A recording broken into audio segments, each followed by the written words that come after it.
परिवहन मंत्री प्रताप सरनाईक यांनी मराठी भाषेबाबत वादग्रस्त वक्तव्य केलंय। हिंदी ही आता मुंबईची बोलीभाषा बनलेली आहे असं खळबळजनक विधान सरनाईक यांनी केलंय। हिंदी ही आमची लाडकी बहीण आहे। मुंबईतील एका कार्यक्रमात बोलताना सरनाईक यांनी हे विधान केलं। प्रताप सरनाईकांचं जे मराठी विरोधी विधान आहे तीच शिंदेंच्या शिवसेनेची भूमिका आहे का असा सवाल संजय राऊत यांनी उपस्थित केलाय। त्यांच्या वरिष्ठ नेत्यांची मराठी विरोधी भूमिका आहे का, कारण हे विचार भाजप आणि अमित शहांचे असल्याचं विधान संजय राऊत यांनी केलं। शिंदे गुवाहाटीला गेल्यापासून भाजपच्या उंजळीतलं पाणी पित आहेत अशी टीका हर्षवर्धन सपकाळ यांनी केली आहे। सध्या महाराष्ट्राचे मुख्यमंत्री अमित शहा असल्यासारखं वातावरण आहे। प्रताप सरनाईक यांनी केलेलं विधान हा भाजपचा अजेंडा असल्याचं सपकाळ यांनी म्हटलंय।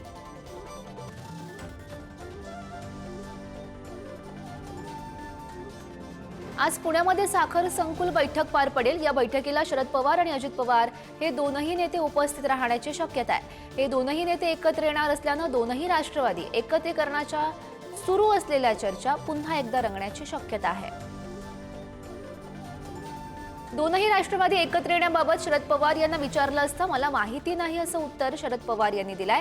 काही दिवसांपूर्वी शरद पवार आणि अजित पवार हे एकाच मंचावर आले होते। त्यानंतर दोनही राष्ट्रवादी एकत्र येण्याच्या चर्चा रंगलेल्या आहेत। धुळ्यामध्ये संजय राऊत यांनी गुलमोहर विश्रामगृहातील खोली क्रमांक 102 ची पाहणी केली। त्या खोलीमध्ये 1,84,84,000 रुपयांची रोकड सापडलेली होती। या खोलीचं रहस्य आम्ही सोडणार नाही, हे रहस्य जगात समोर आणू असा इशारा संजय राऊत यांनी दिलाय। धुळ्यातील गुलमोहर विश्रामगृह रोकड प्रकरणी 9 दिवसांनी गुन्हा दाखल करण्यात आलाय। अर्जुन खोतकर यांचे निलंबित स्वीय सहाय्यक किशोर पाटील यांच्यासह दोघांविरोधात गुन्हा दाखल झालाय। संजय राऊत यांनी विश्रामगृहाला भेट देण्यापूर्वीच गुन्हा दाखल केल्यानं चर्चांना उधाण आलंय। दोनही राष्ट्रवादींच्या एकत्रीकरणावर शरद पवार योग्य निर्णय घेतील। शरद पवार जो निर्णय घेतील तो मान्य असेल असं खासदार सुरेश म्हात्रे यांनी म्हटलं। बदलापूर पालिकेतील पावसाळ्याचा आढावा बैठकीत सुरेश म्हात्रे यांनी ही प्रतिक्रिया दिली आहे। कृषी मंत्री माणिकराव कोकाटे यांनी पुन्हा एकदा वादग्रस्त वक्तव्य केलंय। कृषी मंत्रीपद म्हणजे ओसाड गावची पाटीलकी असल्याचं कोकाटे यांनी म्हटलं। अजितदादांनी मला मुद्दाम हे मंत्रीपद दिलं, त्यामुळे कृषी खात्यावर कृषी मंत्र्यांचीच नाराजी असल्याचं स्पष्ट झालंय। कृषी मंत्री कोकाटे यांच्याबाबत अजित पवार निर्णय घेतील असं विधान चंद्रशेखर बावनकुळे यांनी केलेलं आहे। समाजाला वाईट वाटेल असं कुठेही मी अपशब्द किंवा वाक्यप्रचार कोणत्याही मंत्र्यांनी करू नयेत असं आवाहन सुद्धा त्यांच्याकडून केलं गेलंय। राष्ट्रवादी पक्षातील प्रवेशावरून आमदार प्रताप पाटील चिखलीकर यांनी गौप्यस्फोट केलाय। मी स्वतःहून भाजप पक्ष सोडला नाही, तर त्यांच्या ऍडजस्टमेंटसाठी मुख्यमंत्री देवेंद्र फडणवीस यांनी मला राष्ट्रवादीमध्ये पाठवल्याचं चिखलीकर यांनी म्हटलंय। स्थानिक स्वराज्य संस्था निवडणुकीच्या तोंडावर अमरावतीमध्ये भाजपनं मनसेला मोठा धक्का दिलाय। शेकडो मनसैनिकांनी मनसेला जय महाराष्ट्र करत भाजपमध्ये प्रवेश केला। अमरावतीचे पालकमंत्री चंद्रशेखर बावनकुळे यांच्या उपस्थितीमध्ये हा पक्ष प्रवेश पार पडला। बीडमध्ये भाजपमध्ये जिल्हाध्यक्ष निवडीवरून नाराजी बघायला मिळते। जिल्हाध्यक्षपदी शंकर देशमुख यांची निवड केल्यानं भाजप आमदार सुरेश धस नाराज असल्याचं समजतंय। जिल्हाध्यक्ष निवडीबाबत सुरेश धस पक्ष श्रेष्ठींकडे तक्रार करणार अशी ही माहिती समोर आली आहे। अमरावती महानगरपालिकेवर भाजपचा महापौर राहील असा विश्वास आमदार रवी राणा यांनी व्यक्त केला। अमरावतीमध्ये रवी राणा यांच्या युवा स्वाभिमान पक्षाचा कार्यकर्ता मेळावा पार पडला आणि या दरम्यान त्यांनी हा विश्वास व्यक्त केलाय। राज ठाकरे यांचे संबंध ठाकरेंच्या शिवसेनेसोबत देखील चांगले आहेत, पण अधिकृतपणे पक्षाकडून सांगितलं जात नाहीये असं विधान शंभूराज देसाई यांनी केलं। मात्र उदय सामंत यांनीही अनेकदा राज ठाकरे यांची भेट घेतली आहे, त्यामुळे राज ठाकरे यांचे शिवसेनेसोबतही संबंध चांगले आहेत असंही देसाई यांनी म्हटलंय। 14,000 कोटींच्या निविदेसाठी फक्त 20 दिवस दिलेले होते, काय घाई आहे असा प्रश्न आदित्य ठाकरे यांनी उपस्थित केलाय। जेव्हा निविदा काढली तेव्हा फक्त लाडक्या कॉन्ट्रॅक्टरसाठी होत्या का अशी टीका आदित्य ठाकरे यांनी केली आहे। मिठी नदी गाळ उपसा घोटाळ्याप्रकरणी आमदार प्रसाद लाड यांनी आदित्य ठाकरे यांच्यावर हल्लाबोल केलाय। मिठी नदी गाळ उपसा घोटाळ्यामध्ये गुन्हेगार नसतील तर आदित्य ठाकरे यांनी पत्रकार परिषद घेऊन तसं सांगावं असं प्रसाद लाड यांनी म्हटलेलं आहे। भाजपकडून परभणीच्या ग्रामीण जिल्हाध्यक्षपदी भाजपा युवा मोर्चाचे प्रदेश उपाध्यक्ष सुरेश भुमरे यांची निवड झाली। सुरेश भुमरे हे पालकमंत्री मेघना बोर्डीकर यांचे खंदे समर्थक आहेत। वैष्णवी हुंडाबळी प्रकरणातील आरोपी निलेश चव्हाणला 3 दिवसांची पोलीस कोठडी सुनावण्यात आली आहे। पुण्यातील शिवाजीनगर कोर्टानं निलेश चव्हाणला कोठडी सुनावली। पिंपरी चिंचवड पोलिसांनी नेपाळमधून चव्हाणच्या मुसक्या आवळल्या होत्या। जिल्हाध्यक्षाच्या निवडीवरून मुंबई भाजपमध्ये अंतर्गत नाराजीचं सध्या चित्र दिसतंय। दक्षिण मुंबईच्या जिल्हाध्यक्षपदी शलाका साळवी यांच्या निवडीवर पक्षातून नाराजीचा सूर आहे। तरुणांना संधी देण्याची कार्यकर्त्यांनी मागणी केली आहे। सरकारच्या लेक लाडकी योजनेच्या अंमलबजावणीमध्ये विसंगती समोर येऊ लागली आहे। एकीकडे शहरी भागात योजनांची प्रभावी अंमलबजावणी होत नसल्याचं दिसतंय, दुसरीकडे ग्रामीण आणि आदिवासी भागातही योजना पोहोचवण्यात उदासीनता दिसते। आतापर्यंत जवळपास 1.5 लाखांपेक्षा अधिक मुलींनी याचा लाभ घेतला। अलमट्टी जलाशयामध्ये यावर्षी वेळेआधीच पाण्याची आवक सुरू झाली आहे। त्यामुळे नदीपात्रामध्ये पाणी सोडलं जात असून त्याद्वारे वीज निर्मिती केली जाते आणि त्यामुळे मान्सूनपूर्व पाऊस वीज निर्मितीसाठी फायदेशीर ठरला असून यंदा 510 दशलक्ष युनिट विजेचं उद्दिष्ट ठेवण्यात आलं आहे। गडचिरोलीमध्ये वैनगंगा नदीवरील चिचडोह बॅरेजचे 38 दरवाजे आजपासून टप्प्याटप्प्याने उघडले जातील। त्यामुळे नदीकाठच्या गावांना सतर्क राहण्याचा इशारा देण्यात आला आहे। मान्सूनला सुरुवात झाल्यानं तसंच पूर नियंत्रणाच्या दृष्टीनं हा निर्णय घेण्यात आला आहे। आज नाशिकमध्ये कुंभमेळ्यासंदर्भातली बैठक होईल। मुख्यमंत्री देवेंद्र फडणवीस यांच्या अध्यक्षतेखाली ही बैठक होईल। बैठकीसाठी आखाड्यांचे महंत उपस्थित राहणार आहेत। पुरोहित संघाकडून रोज गोदा आरती केली जाते। बैठकीनंतर नाशिक त्र्यंबकेश्वर कुंभमेळ्याच्या शाही स्नानाची तारीख जाहीर होणार आहे। काल दुपारी 1 ते आज मध्यरात्री 1च्या दरम्यान पश्चिम रेल्वेवर 36 तासांचा ब्लॉक घेण्यात आलाय। कांदिवली यार्डमधील उन्नत आरक्षण कार्यालय तोडण्यासाठी हा ब्लॉक असेल। या कालावधीमध्ये पश्चिम रेल्वेवरील सुमारे 162 अप आणि डाऊन लोकल फेऱ्या रद्द असतील। वसई विरार शहरात कोरोनाचा पहिला बळी गेलाय। वसई विरार शहरामध्ये कोरोनाचा संसर्ग पुन्हा वाढत चालला असून याच पार्श्वभूमीवर पालिकेची आरोग्य यंत्रणा सज्ज झाली आहे। मागील 2 दिवसात 4000पेक्षा अधिक नागरिकांची तपासणी सुद्धा करण्यात आली आहे। कल्याण मार्गावरील पलावा पुलाचं उद्घाटन न झाल्यानं मनसे आणि ठाकरेंची शिवसेना चांगलीच आक्रमक झाली आहे। पुलाचं उद्घाटन 31 मे रोजी होणार होतं, मात्र मुहूर्त टळल्यानं दोनही पक्षाच्या कार्यकर्त्यांनी एकत्र येत आंदोलन केलं। सत्ताधारी सामान्यांची चेष्टा करतायत का, असा सवाल या दरम्यान दोनही पक्षांनी उपस्थित केलाय। मुंबईतील पूर्व आणि पश्चिम उपनगरांना जोडणाऱ्या विक्रोळी रेल्वे स्थानकाजवळील उड्डाणपुलाचं मुख्य बांधकाम हे नियोजित कालावधीत पूर्ण झालंय। वाहतूक बेट, रंगकाम आणि मार्गरेषा आखणी कामं येत्या 2 दिवसात पूर्ण होतील, तर लवकरच हा पूल वाहतुकीसाठी खुला होईल। बीकेसी पासून आचार्य अत्रे चौकापर्यंत मेट्रोची सेवा पुन्हा एकदा पूर्ववत झाली असल्याची माहिती मेट्रो प्रशासनाकडून देण्यात आली आहे। मेट्रो 3च्या आचार्य अत्रे मेट्रो स्थानकावर पावसाळ्यात गळती सुरू झाली आणि त्यामुळेच मेट्रो सेवा काही विस्कळीत झाली होती, मात्र आता ही सेवा पुन्हा सुरू झाली आहे। अहिल्यानगरच्या अकोले तालुक्यातील जांभळे गावात रस्ता नसल्यामुळे आदिवासी महिलेची प्रसूती जंगलातच उघड्यावर करण्याची वेळ आली आहे। मुसळधार पावसामुळे घाटातील रस्ता पूर्णपणे चिखलमय झाला होता। महिलेला आरोग्य केंद्रामध्ये नेताना गाडी चिखलात अडकली आणि त्यामुळेच महिलेची प्रसूती जंगलामध्ये करण्यात आली। वर्धा वाहतूक नियंत्रण शाखेनं कर्णकर्कश सायलेन्सरवर बुलडोजर फिरवलाय। कारवाईमध्ये 100हून अधिक सायलेन्सर पोलिसांनी जप्त केलेत आणि या दरम्यान वाहनधारकांनी कर्णकर्कश सायलेन्सर वापरू नये, तसंच वाहतूक नियमांचं पालन करण्याचं आवाहन करण्यात आलंय। मुख्यमंत्री फडणवीस यांच्या काळात सोलापूर विद्यापीठाचं नाव अहिल्यादेवी होळकर असं करण्यात आलं, असं बोलत चंद्रकांत पाटील यांनी फडणवीस यांचं कौतुक केलं। यासह सोलापूर विद्यापीठाला 14 कोटी रुपये देऊन अहिल्याबाईंचं स्मारक आणि अध्यासन उभारण्याचा प्रयत्न करत असल्याची माहिती सुद्धा त्यांच्याकडून प्राप्त झालेली आहे। अमरावती जिल्ह्यातील मेळघाटमधील 11 गावात आजही टँकरनं पाणी पुरवठा सुरू आहे। सर्वाधिक पाणी टंचाई खडीमल गावात आहे। गेली 78 वर्ष झाली तरी सुद्धा गावात काही वीज नाही। सौर ऊर्जेवरील प्लेट निकामी झालेल्या दिसत आहेत। यासोबतच आरोग्याची समस्याही फार बिकट आहे।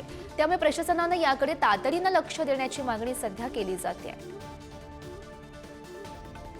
नाशिकच्या मनमाड शहराला पाणी पुरवठा करणारी मुख्य जलवाहिनी फुटली आहे। त्यामुळे लाखो लिटर पाणी वाया गेलं। या जलवाहिनीच्या दुरुस्तीला 4 ते 5 दिवस लागणार असल्याची माहिती आहे। वाघ दरडी धरणातून शहराला पाणी पुरवठा करणारी ही मुख्य जलवाहिनी आहे। जेसीबीची धडक बसल्यामुळे जलवाहिनी फुटल्याचं बोललं जात आहे। नवल किशोर राम यांनी पुणे महानगरपालिका आयुक्त पदाचा पदभार स्वीकारला। नवल राम यांनी डॉक्टर राजेंद्र भोसले यांच्याकडून हा पदभार स्वीकारलाय आणि या दरम्यान डॉक्टर राजेंद्र भोसले यांनी नवल राम यांचं पुष्पगुच्छ देऊन स्वागतही केलं। साताऱ्यातील किल्ले अजिंक्यताऱ्याच्या पायथ्यालगत असलेले अनधिकृत थडगे सातारा नगरपालिकेनं मध्यरात्री हटवले। काळोख्या रात्री केलेल्या स्ट्राईकद्वारे हे अतिक्रमण काढलं असून या दरम्यान पोलिसांचा बंदोबस्त सुद्धा तैनात करण्यात आला होता। भाडेतत्वावरील इलेक्ट्रिक बसेसच्या निर्णयामुळे एसटी महामंडळाचा पाय आणखी खोलात गेलाय। येत्या काही वर्षात या बसेसमुळे महामंडळाला सुमारे 3191 कोटी रुपयांचा भूर्दंड सहन करावा लागणार आहे, अशी माहिती खुद्द परिवहन मंत्री प्रताप सरनाईक यांनी दिली। एसटीची आर्थिक स्थिती सध्या बिकट आहे। पुणे शहरातील बेकायदा होर्डिंग्स विरोधात महापालिकेनं धडक कारवाई केली आहे। या दरम्यान 2 दिवसात महानगरपालिकेकडून 11 बेकायदेशीर होर्डिंग्स जमीनदोस्त करण्यात आल्याचं बघायला मिळत आहे। मुंबईमध्ये अनेक वस्त्यांमध्ये नागरिकांच्या तुलनेमध्ये शौचालयांची संख्या कमी आहे। त्यामुळे महापालिका लोकवस्त्यांमध्ये आणखी शौचालय उभारण्याच्या सध्या विचारात आहे। पुढील काही दिवसात 1600 शौचालयांची उभारणी करण्यात येणार अशी माहिती मिळते। नागपूरमधील नागनदी पुन्हा अस्वच्छ असल्याचं दिसतंय। नागपूर महापालिका याकडे दुर्लक्ष करते असा आरोप नागरिकांकडून केला जातोय। तर नागनदीचे ड्रोन व्हिडिओ पाठवत भाजप आमदार प्रवीण दटके यांनी सुद्धा नागपूर पालिका प्रशासनावर टीका केली। 3 जून पासून राज्यातील 29 जिल्ह्यांमध्ये पावसाचा जोर ओसरणार आहे। मान्सूनच्या वाऱ्यांचा जोर कमी झाल्यानं मध्य महाराष्ट्र आणि मराठवाड्यातील कमी दाबाचं क्षेत्र विरलेलं दिसतंय आणि त्यामुळे अरबी समुद्रातील दबावाचाही प्रभाव कमी होणार आहे। तर मुंबईसह संपूर्ण कोकणात 2 जूनपर्यंत पाऊस असेल। नांदेडच्या विष्णुपुरी प्रकल्पासाठी मान्सूनपूर्व पाऊस फायदेशीर ठरत आहे। पावसामुळे विष्णुपुरी धरणाच्या पाणी पातळीमध्ये वाढ झाली आहे। आता धरणामध्ये 20% इतका पाणीसाठा उपलब्ध आहे। जुलैमध्ये होणारी पाणी पातळीची वाढ मे महिन्यातच पूर्ण झाली। धाराशिवमधील नळदुर्ग भुईकोट किल्ल्यातील धबधबा मे महिन्यातच प्रवाहित झाल्याचं बघायला मिळत आहे। बोरी धरण पाणलोट क्षेत्रामध्ये दमदार पाऊस झाल्यानं धबधबा प्रवाहित झाला। हा धबधबा जवळपास 70 ते 100 फूट उंचीवर कोसळतोय आणि हे नयनरम्य दृश्य पाहण्यासाठी पर्यटक मोठी गर्दी करतात। मे महिन्यात झालेल्या पावसात मोटेवाडी येथील तलाव प्रथमच ओव्हरफ्लो झाला। हे तलाव गेल्या 4 वर्षात पूर्ण क्षमतेनं भरलं नव्हतं। राज्यात गेल्या आठवड्यात तब्बल 5 दिवस सलग हजेरी लावून तब्बल 33 वर्षांचा पावसाचा रेकॉर्ड मोडलाय। अवघ्या 5 दिवसात विक्रमी पाऊस कोसळला। सिंधुदुर्गामध्ये वेळेआधीच बरसलेल्या पावसामुळे कलिंगड शेतीचं नुकसान झालं। कुडाळ तालुक्यातील वेताळबांबाडे येथील शेतकरी संभाजी साळवी यांनी 4.5 एकरामध्ये कलिंगड शेती केली होती। मात्र वेळेआधीच कोसळलेल्या पावसानं कलिंगडाची पूर्णपणे नासधूस झाली आहे। सोलापूरच्या खासदार प्रणिती शिंदे यांनी अधिकाऱ्यांना चांगलाच इशारा दिलाय। मोहोळ तालुक्यातील शेतकऱ्यांचे पंचनामे करण्यास टाळाटाळ करणाऱ्या अधिकाऱ्यांची गय केली जाणार नाही असंही त्यांनी म्हटलंय। खासदार शिंदे यांनी वरकुटे वडदे गावला भेट दिली।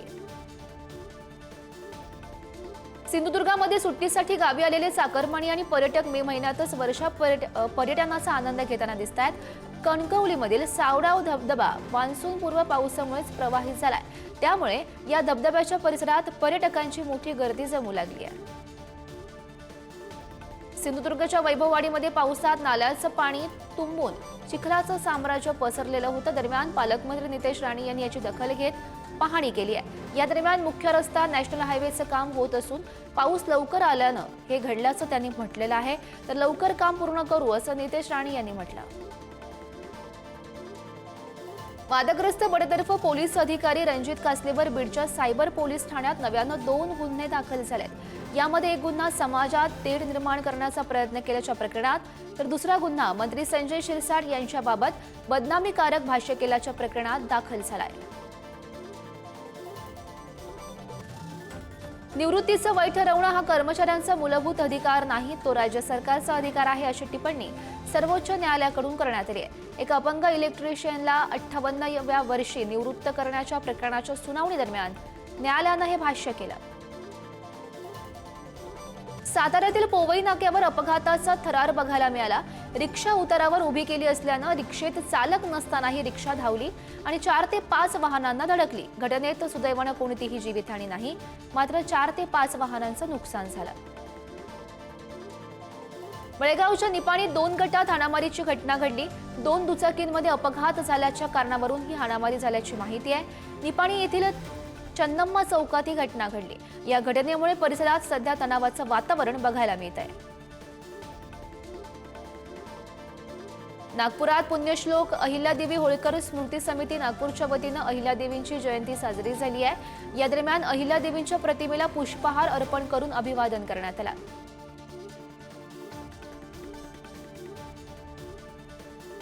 संभाजीनगरमध्ये रील्स बनवण्यासाठी मद्यपी तरुणांची स्टंटबाजी बघायला मिळाली। संभाजीनगरच्या वैजापूर गंगापूर रोडवरची ही घटना। धावत्या कारच्या टपावर बसून जीव धोक्यात घालत या 3 तरुणांनी ही स्टंटबाजी केली आहे। लॉरेन्स बिश्नोई गँगच्या एका गँगस्टरला यवतमाळ पोलिसांनी अटक केली आहे। त्याच्यावर खून, प्राणघातक हल्ले यांसारखे जवळपास 17 गुन्हे दाखल आहेत। गेल्या 2 वर्षांपासून हा गँगस्टर यवतमाळच्या जाम रोड भागात राहत होता। पोलिसांना मिळालेल्या गोपनीय माहितीच्या आधारे त्याला अटक झाली।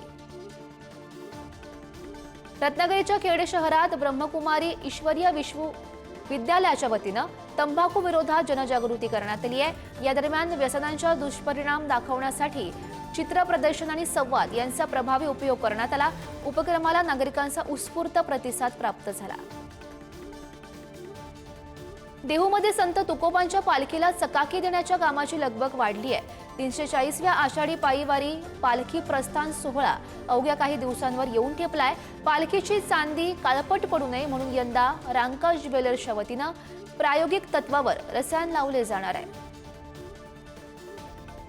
कौंडिण्यपूरच्या रुक्मिणी मातेची पालखी पंढरपूरकडे मार्गस्थ झाली। 431 वर्षापासून अखंडित परंपरा असलेली विदर्भातील एकमेव पालखी पंढरपूरसाठी निघाली आहे। टाळ, मृदुंग आणि विठुरायाच्या गजरानं कौंडिण्यपूर नगरी दुमदुमून निघाली आहे। मुंबई अहमदाबाद राष्ट्रीय महामार्गावर टँकर आणि खासगी बसेसचा अपघात घडला। या अपघातात खासगी बसमधील क्लीनरचा जागीच मृत्यू झालाय। खासगी बसमध्ये इतर 3 प्रवासी किरकोळ जखमी असून पोलिसांनी घटनास्थळी येत पंचनामा केला। पुण्याच्या चाकणमध्ये पाझर तलावात बुडून 4 शाळकरी मुलांचा मृत्यू झालाय। मुलं घरी परतली नसल्यानं शोधाशोध झाली। त्या दरम्यान तलावाजवळ 4ही जणांचे कपडे आणि चप्पल आढळलं।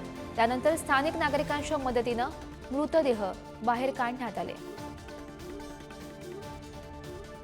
पुण्यातील भावे हायस्कूल जवळ कारनं 12 जणांना उडवलंय। चहाच्या टपरीवर चहा पिण्यासाठी आलेल्या एमपीएससीच्या विद्यार्थ्याचा जखमींमध्ये समावेश आहे। वरिष्ठ पोलीस अधिकाऱ्यांनी घटनास्थळाची पाहणी करत अपघाताची दखल घेतली। जालन्याच्या डोमलगावमध्ये पोहण्यासाठी गेलेल्या तरुणाचा नदीमध्ये बुडून मृत्यू झालाय। पाण्याचा अंदाज न आल्यानं तरुण नदीपात्रामध्ये बुडाल्याची माहिती आहे। या घटनेमुळे गावात शोककळा पसरली आहे। 2 तासांच्या शोधकार्यानंतर तरुणाचा मृतदेह नदीपात्राबाहेर काढण्यात आला। नांदेडच्या हिमायतनगर रस्त्याच्या कडेला कंटेनर उलटून अपघात घडलाय। कंटेनरमध्ये अडकलेल्या चालकाला स्थानिकांनी तातडीनं बाहेर काढलं, मात्र कंटेनरचं यामध्ये मोठं नुकसान झालंय। नांदेडहून चंद्रपूरकडे जाणाऱ्या या रस्त्यांवर वारंवार अपघात घडत असतात।